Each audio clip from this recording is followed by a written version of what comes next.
இந்த ஜனவரி மாதம் நடக்க போகிற நேஷனல் கேம்ஸில் நம்ம தமிழ்நாடு டீமால் ப்ளே பண்ண முடியாது. நேற்று ராங் இன்ஃபர்மேஷன் கொடுத்துருக்கேன், அதுக்கு சாரி. ஸோ என்ன எதுங்கிறத வந்து பார்க்கலாம். அண்ட் அது மட்டும் இல்லாமல் புனே டீம் பிகேஎல் சீசன் 12க்காக 2 வீரர்களை NYP கேட்டகரியின் கீழ் சைன் பண்ணியிருக்காங்க.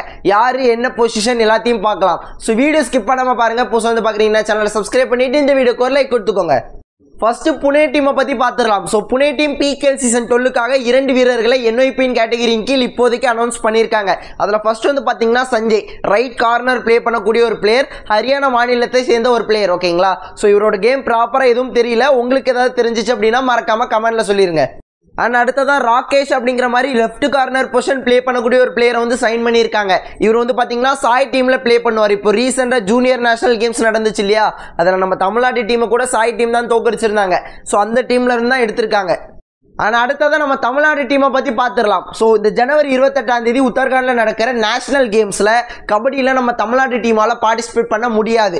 நேற்று போட்ட வீடியோவில் பார்ட்டிசிபேட் பண்ண முடியும் அப்படிங்கிற மாதிரி சொல்லியிருந்தேன். ராங் இன்ஃபர்மேஷன் கொடுத்துருக்கேன், மன்னிச்சுக்கோங்க. ஸோ எதனால் பார்ட்டிசிபேட் பண்ண முடியாது அப்படின்னு கேட்டிங்கன்னா, இதுக்கு முன்னாடி நடந்த நேஷனல் கேம்ஸில் குவார்டர் ஃபைனல்ஸில் எந்த டீம்ஸ்லாம் இருந்தாங்களோ அவங்க தான் இந்த டோர்னமெண்ட்டில் பார்ட்டிசிபேட் பண்ண முடியும். அண்ட் அதன்படி பார்க்கும்போது கடைசியாக நடந்த நேஷனல் கேம்ஸில் தமிழ்நாடு டீம் ப்ரீ குவார்டர் ஃபைனல்ஸில் ஹரியானா டீம் வந்து தோத்துட்டாங்க. ஓகேங்களா.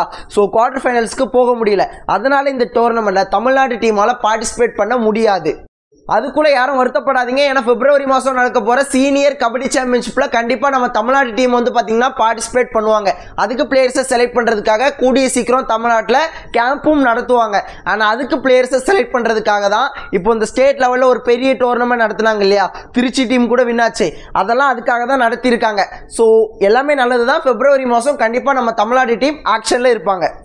அண்ட் கடைசியாக இன்றைக்கி நம்ம சேனலில் 10K சப்ஸ்கிரைபர்ஸ் வந்து வந்திருக்காங்க. ஸோ ரொம்ப நன்றி. உங்களோட சப்போர்ட்னால மட்டும்தான், உங்களோட சப்போர்ட் எனக்கு மட்டும் இல்லாமல் கபடிக்கும் கொடுத்துருக்கீங்க.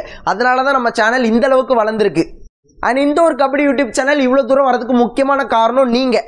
அதுக்கப்புறம் நான் என்னால் முடிஞ்ச அளவுக்கு உழைப்புகள் வந்து போட்டிருக்கேன். ஆனால் அதெல்லாம் தாண்டி முக்கியமான காரணம் எல்லா கபடி பிளேயர்ஸும். ஓகேங்களா. ஏன்னா அவங்கள பற்றி தான் நான் பேசுகிறேன். அதில் முக்கியமாக நம்ம தமிழ் தலைவாஸ் டீம், அப்புறம் நம்ம தமிழ் கபடி பிளேயர்ஸ். ஓகேங்களா. அவங்களுக்கு ஒரு பெரிய கிரெடிட் கொடுத்தாகணும். ஏன்னா பிகேஎல் அப்படின்னா தமிழ் தலைவாஸ் பக்கம் வந்துடுவோம். ஆனால் அதை முடித்தோம் அப்படின்னா தமிழ்நாடு டீம், தமிழ் பிளேயர்ஸை பற்றி தான் மேக்ஸிமம் பேசுவோம். தமிழ் கபடி டோர்னமெண்ட்ஸ் எல்லாமே அதை பற்றி தான் பேசுவோம். ஸோ அவங்க எல்லாருமே இதுக்கு ஒரு முக்கிய காரணமாக இருந்திருக்காங்க. என்னால் முடிஞ்சது கபடியை பற்றின அப்டேட்ஸ் உங்களுக்கு தெரிவிக்கணும் அப்படிங்கிறது. ஸோ அதை வந்து இப்போதைக்கு நான் சக்ஸஸ்ஃபுல்லாக பண்ணிகிட்டு இருக்கேன் அப்படிங்கிற மாதிரி தோணுது. உங்களோட சப்போர்ட்டை இப்போ எப்படி கொடுக்குறீங்களோ அதே அளவுக்கு பயங்கரமாக இனிமேல் கொடுங்க. ஸோ இது வந்து பார்த்திங்கன்னா வெறும் முடிவில்லை, இனிமேல் தான் தொடக்கம், ஆரம்பிக்க போகிறோம்.